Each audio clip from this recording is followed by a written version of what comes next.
अच्छा, आप तो एक तो गलत भी बोलते हैं और डंके की चोट पर अरे वो उनके नामों की लिस्ट अरे आप लोगों को तो सुबह उठते अडानी दिखता है, रात सोते सोते अडानी दिखता है। अपना क्या किया वो बताइए ना, क्या पागलपन है? मेरा देश क्या किया है? सुनिए मेरा 2009 में आप उनके प्रधानमंत्री के साथ डायलॉग करे, जॉइंट स्टेटमेंट निकाला भारत पाकिस्तान ने, 166 लोग मुंबई में हम मारे गए और आपने जॉइंट स्टेटमेंट पाकिस्तान के साथ निकाला और आपने बलूचिस्तान में कबूल लिया कि भारत का हाथ था।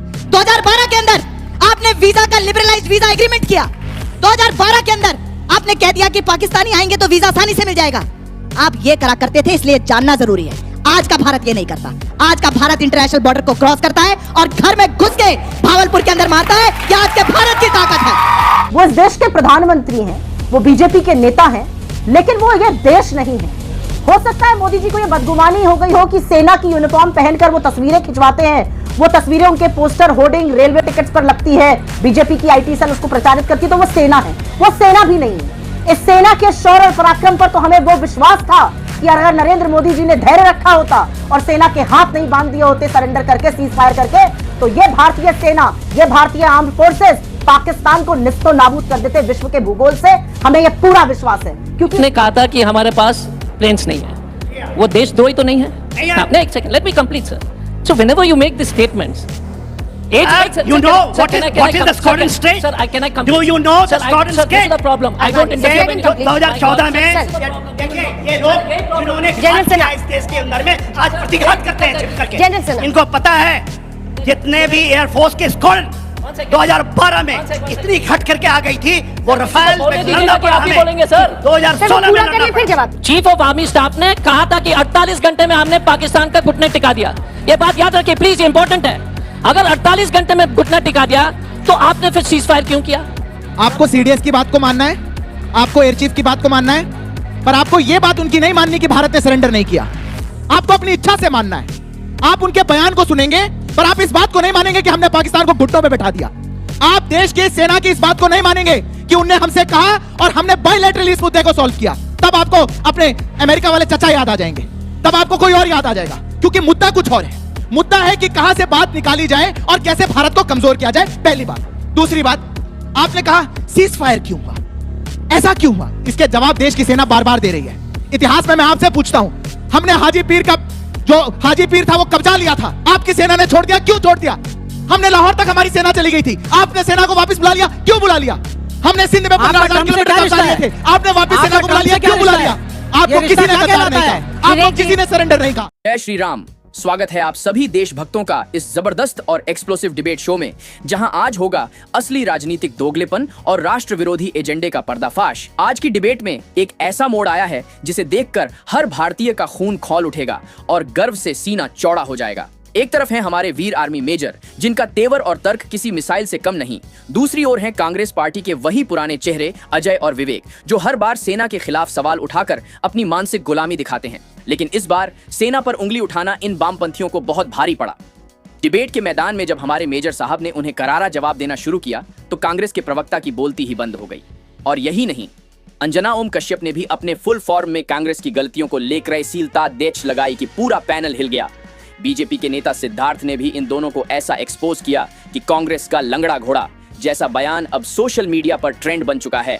और डिबेट का मुद्दा था ऑपरेशन सिंदूर और उस पर हुआ सीज फायर, जहां कांग्रेस के ये प्रवक्ता देशद्रोह के एजेंडे को बचाने आए थे, लेकिन मेजर साहब और सिद्धार्थ ने उन्हें जबरदस्त तरीके से धो डाला, सिर्फ बोल से नहीं, तथ्यों और तर्कों से। अगर आपको सच्चाई देखनी है, अगर आप राष्ट्रभक्त हैं और अगर आप देशद्रोहियों के झूठ से थक चुके हैं, तो ये डिबेट मिस मत करना। वीडियो को लास्ट तक जरूर देखें, चैनल को सब्सक्राइब करें और कमेंट में जय श्री राम जरूर लिखें, ताकि ऐसे ही और भी एक्सप्लोसिव वीडियो मैं आपके लिए लाता रहूं। तो चलिए शुरू करते हैं आज की सबसे जबरदस्त राष्ट्रवादी डिबेट, सच का वो तमाचा जो कांग्रेस कभी नहीं भूलेगी। जब हम अटैक पे जाते हो, हम बहुत अटैक किया है मैंने। आप ऐसे जाते हैं, आपके जवान मर गए। हम बाएं से जाते हैं, दाएं से जाते हैं, हम इन्फिल्ट्रेट करके अटैक करते हैं। वो होता है फौजी का जज्बा। ये नहीं होता कि पहली बार क्यों नहीं कर, जो ये कहना चाहते पहली बार क्यों नहीं कर गए। अरे पहले दिन 7 तारीख को 9 ठिकानों में हमने अटैक किया और कामयाबी ली 25 मिनट के अंदर, और 100 से भी ज्यादा लोगों को मार के आए। ये कहते हैं वो कुछ नहीं है, ये कौन सी बात है?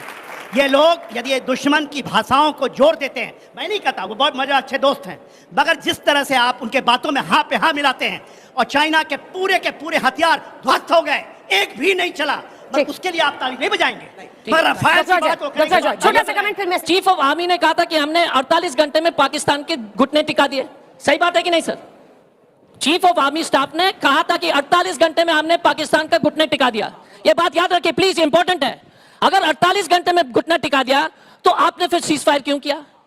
पहला सवाल वाजिब है, क्योंकि चीफ ऑफ आर्मी, एक minute sir, I will complete. दूसरा प्रॉब्लम क्या है कि जब आपने कहा था कि आपने पाकिस्तान को 48 घंटे में घुटने टिका दिया, उसके बाद आपने जो युद्ध विराम कर दिया, तो ये सवाल देश के लोग भी पूछ रहे हैं। जब मैं जाता हूं अपने डेंटिस्ट के पास, वो भी पूछते हैं कि युद्ध विराम क्यों हुआ। ये सवाल करना देशभक्ति है सर। दोनों का जवाब, ये देश मैं दोनों का जवाब देता हूं और मैं किसी के बीच में नहीं बोला, इसलिए आप शांति से सुनना।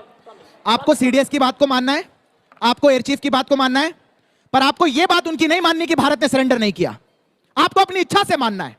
आप उनके बयान को सुनेंगे, पर आप इस बात को नहीं मानेंगे कि हमने पाकिस्तान को घुटनों में बैठा दिया। आप देश की सेना की इस बात को नहीं मानेंगे कि उनने हमसे कहा और हमने बायलैटरली इस मुद्दे को सॉल्व किया। तब आपको अपने अमेरिका वाले चचा याद आ जाएंगे, तब आपको कोई और याद आ जाएगा, क्योंकि मुद्दा कुछ और है। मुद्दा है कि कहां से बात निकाली जाए और कैसे भारत को कमजोर किया जाए, पहली बात। दूसरी बात, आपने कहा सीज फायर क्यों हुआ, ऐसा क्यों हुआ? इसके जवाब देश की सेना बार बार दे रही है। इतिहास में मैं आपसे पूछता हूं, हमने हाजी पीर का जो हाजी पीर था वो कब्जा लिया था, आपकी सेना ने छोड़ दिया, क्यों छोड़ दिया? हमने लाहौर तक हमारी सेना चली गई थी, आपने सेना को वापस बुला लिया, क्यों बुला लिया? हमने सिंध में 15,000 किलोमीटर कब्जा लिए थे, आपने वापस सेना को बुला लिया, क्यों बुला लिया? आपको किसी ने गद्दार नहीं कहा, आपको किसी ने सरेंडर नहीं कहा, आपको देश में किसी ने नहीं कहा कि आप देश के खिलाफ खड़े हैं। और मेरे को 5 दिसंबर 1971 का अटल जी का बयान याद आता है, जब उन्होंने सदन में खड़े होकर के कहा था, मैं आज पार्टी की ओर से नहीं बोल रहा हूं, मैं देश की ओर से बोल रहा हूं। यह देश एक पार्टी है। आज विपक्ष ऐसा क्यों नहीं कर सकता? क्या देश में राजनीतिक हित राष्ट्र हित से ऊपर है?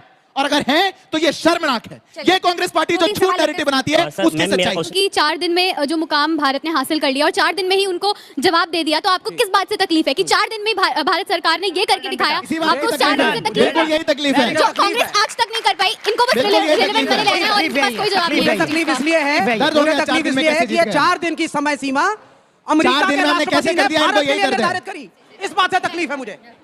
बेटा सवाल तो मेरे से किया उन्होंने, जवाब पाकिस्तान को जनरल साहब कुछ भी बोले, पाकिस्तान को 2 टुकड़े करने वाले इनकी औकात नहीं है। कांग्रेस पार्टी ने किया, ये देखिए 2 टुकड़े किए थे, 2 टुकड़े किए थे पाकिस्तान को। थोड़ा इतिहास पढ़ लो बेटा, 71 में पाकिस्तान को 2 टुकड़े।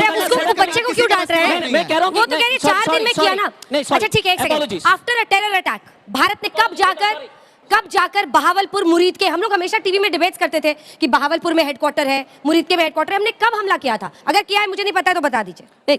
नहीं, एक मिनट, आप देख लीजिएगा कि कसाब का जो है अरेस्ट, इन्वेस्टिगेशन, हैंगिंग, कितना जो है हेडली का जो है ये राणा जो आया वापस भारत में बिकॉज ऑफ द इन्वेस्टिगेशन। और ये ट्रंप को, एक मिनट, ट्रंप के बारे में बोल रहे, ये तो इनके पापा थे इतने दिन, अचानक हमारे पापा कैसे हो गए ट्रंप साहब? आप बताओ यार, क्योंकि किसके पापा कह रहे हैं? ट्रंप बोल रहे हैं, आप बताओ कि नहीं मजाक किससे बोल रहे? बस ट्रंप, आप ट्रंप के ऊपर हवन करते हो। मेरे पिताजी ने इस देश के लिए अपनी शहादत दी है कारगिल में।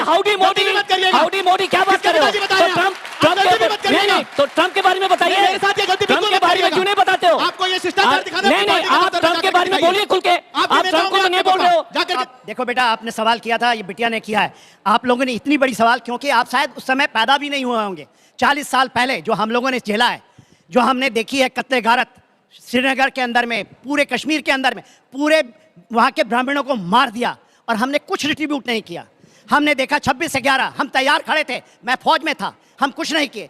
आपके पार्लियामेंट में अटैक हुआ, कुछ नहीं किए, हमें हुक्म ही नहीं था कि आप उधर जाएंगे। कारगिल में हमें हुक्म ही नहीं था कि आप एलओसी को क्रॉस करोगे, हमें हाथ बांध करके रखा गया। एयरफोर्स को 1962 में तो यूज ही नहीं किया। उन्होंने कहा कि आप आ जाओ, अमेरिका आ जाओ, आप यूज करो। बेटा पहली बार यदि एयरफोर्स के पावर, क्योंकि पूरा चीज इंटीग्रेटेड है, आर्मी, नेवी, एयरफोर्स और जितनी फोर्सेस हैं ये इंटीग्रेटेड है, पहली बार यूज हुआ है। जब आप 4 दिन के अंदर में ऐसा आप तांडव रचते, तांडव होता है, शिव ने रचा था, और वो रचा जाता है एक दिन। 4 दिन के अंदर में 40 साल का जो भी आपका गुबार था, मुझे एक गुबार था कि क्या हम क्यों नहीं करते ये चीजें, क्यों नहीं जाते अंदर, वो हमने 4 दिन में। और सुनिए बेटा, अभी भी ये ऑपरेशन सिंदूर रुका नहीं है।